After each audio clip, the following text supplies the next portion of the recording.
todos los caminos dirigen a Roma. Eso fue una expresión que el César Augusto estableció basado en el lugar donde estoy parado. Cuando estudiamos la Biblia, nosotros nos enfatizamos en leer las cartas de Pablo a los filipenses, a tesalonicenses, pero nunca le ponemos atención a los lugares donde él fue y cómo llegó a ese lugar. Me encuentro en el camino egnaciano. En latín es Vía Egnatia, una importante calzada romana que se extiende aproximadamente 450 millas, son 725 kilómetros, desde la costa adriática de la península balcánica, en el oeste hasta el Helesponto y Bizancio en Constantinopla, que es Istambul en el este hasta el día de hoy.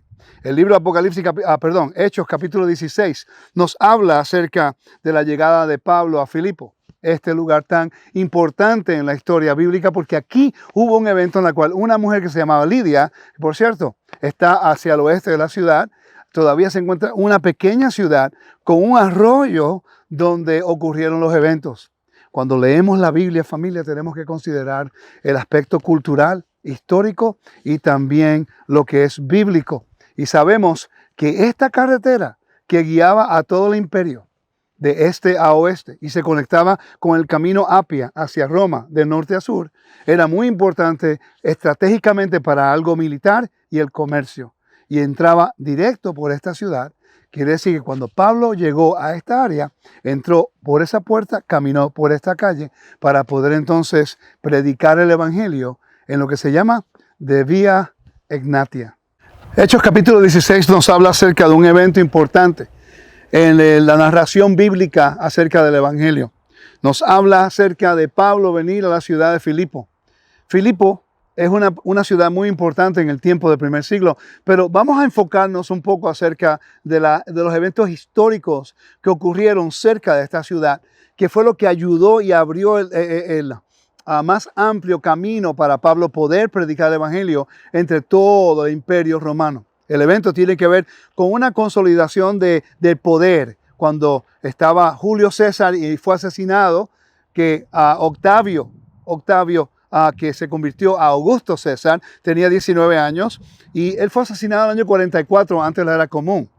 De ahí ocurre una guerra civil, cuando está Marco Antonio y Octavio, que se convertiría en Augusto César.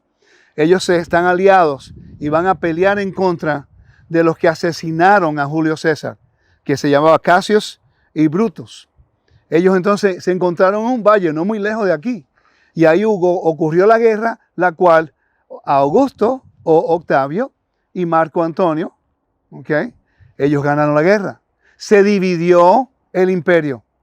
La guerra civil fue ya ahora ganada por ellos, pero Marco Antonio recibe la parte del este de lo que era la república, desde Turquía, Egipto y todo el Mediterráneo.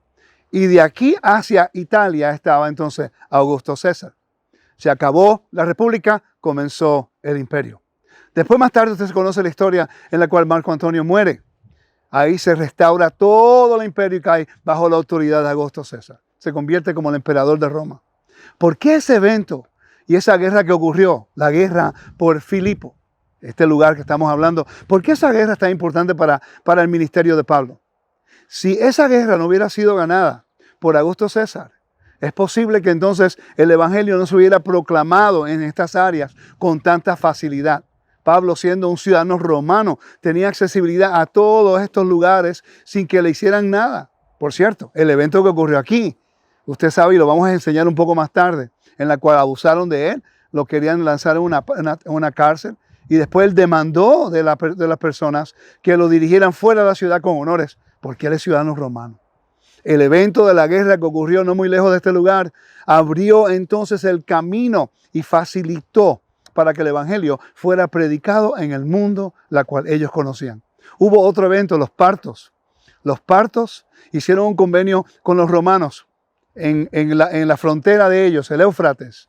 Ese pacto, antes de la venida del Mesías, facilitó para que todo el mundo de Babilonia y del este pudiera venir a Jerusalén para que pudieran escuchar el mensaje. Quiere decir que todas las fichas se acomodaron perfectamente. El Eterno lo hizo para que el momento propicio el evangelio pudiera ir a todas las naciones, utilizando todos los recursos del imperio, hasta un ciudadano romano, un hombre judío como Pablo, que ahora podía tener libre acceso a todos estos lugares por su estatus dentro del imperio romano, para la gloria y para la honra del Eterno, a través de nuestro Mesías Yeshua. Y por eso es que es importante siempre seguir la escalera educativa, la arqueología, el aspecto cultural, la geografía. Todas estas cosas nos ayudan a nosotros a entender un poquito más la narración bíblica, para conocer y entender mejor cómo fue que el Evangelio se expandió tan rápidamente y el amor de Dios hacia las naciones, que el Mesías vino en el momento propicio para que entonces todo estuviera en orden, para que el Evangelio y las buenas nuevas de salvación llegaran al mundo. El libro de Hechos nos habla acerca de Filipo, una ciudad muy reconocida en el mundo greco-romano. Había una carta que fue dedicada a los filipenses, pero ¿conoces tú acerca de la ciudad? ¿Cómo fue fundada?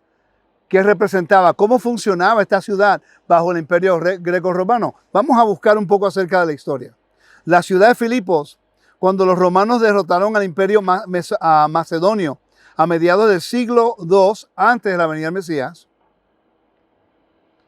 Filipos, llamada así por el padre de Alejandro Magno, quedó bajo control romano. Los romanos dividieron el antiguo reino macedonio en 4 distritos. Inmediatamente después que muere Alejandro Magno, se divide el reino. Entonces, Filipos estaba situada en el primer distrito, aunque la ciudad principal era Anfípolis, que ya yo hice un estudio allá. Algunos manuscritos latinos tardíos de Hechos, capítulo 16-12, dicen que Filipos era una ciudad del primer distrito de Macedonia, una colonia en lugar de ser la ciudad principal de ese distrito. Filipos se convirtió en colonia romana y recibió el nombre de Colonia Lulia Filipensis en honor a Julio César. Poco después pasó a llamarse Colonia Augusta en honor a Augusto. Esta ciudad prosperó ya que precedía un extenso territorio y se le concedió el estatus legal de ciudad italiana, aunque estamos en Grecia. Interesante.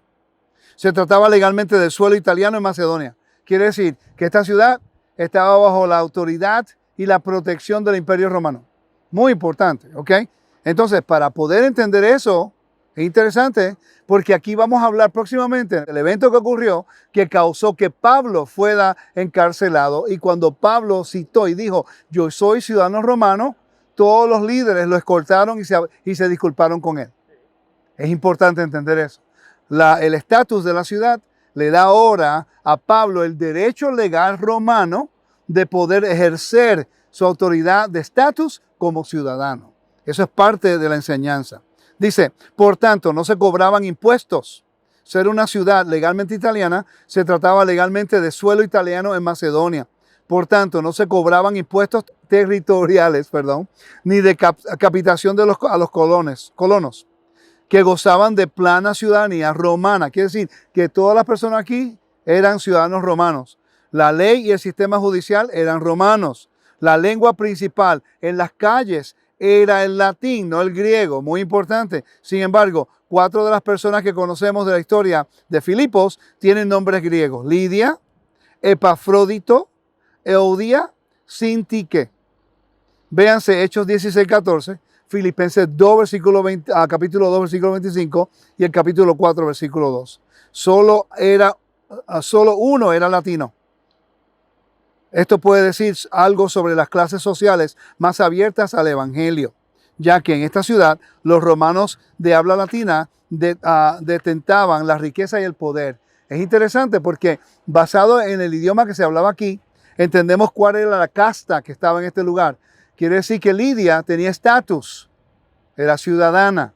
Ahí donde entra el evangelio, ahora siendo predicado a los niveles altos en las castas sociales de Roma. Y ya cuando estemos en Roma, vamos a estar cubriendo acerca de ese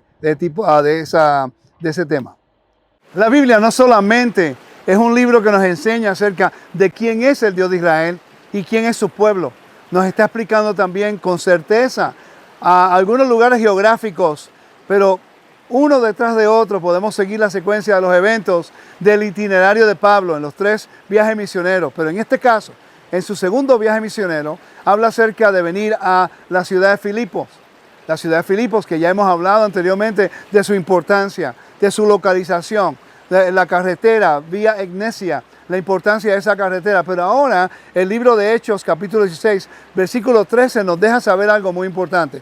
Dice, y en el día de reposo salimos fuera de la puerta, a la orilla de un río, donde pensábamos que habría un lugar de oración. Nos sentamos y comenzamos a hablar con las mujeres que se habían reunido. Ok, es interesante, si tú no vienes a la ciudad de Filipo, no vas a ver la geografía que te está describiendo. No muy lejos de aquí, a media milla de acá, se encontraba lo que era la puerta de la ciudad del oeste para la entrada. Y al ladito de la puerta, muy cerca de acá, está el río, donde se encontraban las mujeres. Ahora, generalmente Pablo visitaba las ciudades y él visitaba las sinagogas en el Shabbat. El hecho de que vino a un lugar donde orar nos dice que no había una sinagoga en este lugar en el momento que Pablo llegó. Pero lo que sí aprendí hoy fue que en el agora, en el mercado, como dice la Biblia, donde él fue arrestado, lo llevaron, de este lugar lo llevaron. Y allá le hicieron un juicio, ilegal por cierto, pero en el mercado se encuentra algo que se llama la bima. La bima, por lo que yo entiendo, era un lugar específico en el agora, en el mercado, donde cualquier persona podía pararse en un lugar específico y enseñar filosofía, enseñar de los dioses. Y ahí era donde Pablo se levantaba y empezaba a hablar y predicar el evangelio. No sabía eso hasta el día de hoy. Ahora tiene sentido, porque cuando continuamos nuestra lectura, y si seguimos la lectura en el capítulo 16, cuando entramos a lo que es el versículo 19 en adelante, dice, pero cuando sus amos vieron que se les había ido la esperanza de su ganancia, prendieron a Pablo y a Silas y lo arrastraron hasta la plaza, el agora, el mercado, ante las autoridades. Entonces dice, y después de haberlos presentado a los magistrados superiores, le dijeron, estos hombres, siendo judíos, alborotaron a nuestra ciudad y proclaman costumbres que no nos es lícito aceptar ni observar, puesto que somos romanos. Pero una pregunta, ¿dónde estaba Pablo proclamando ese mensaje? En el agora, en el lugar donde cualquier persona se podía levantar y poder ministrar o hablar su filosofía o sus creencias a la audiencia en el mercado. Todo se alinea perfectamente en la Escritura si solamente consideramos el aspecto geográfico, arqueológico, histórico y cultural de las Escrituras.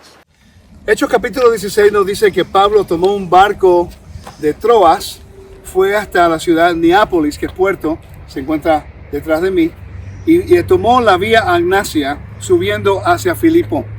Esta es la carretera que él tomó en ese tiempo, la vía de tránsito principal que conectaba Europa con Asia.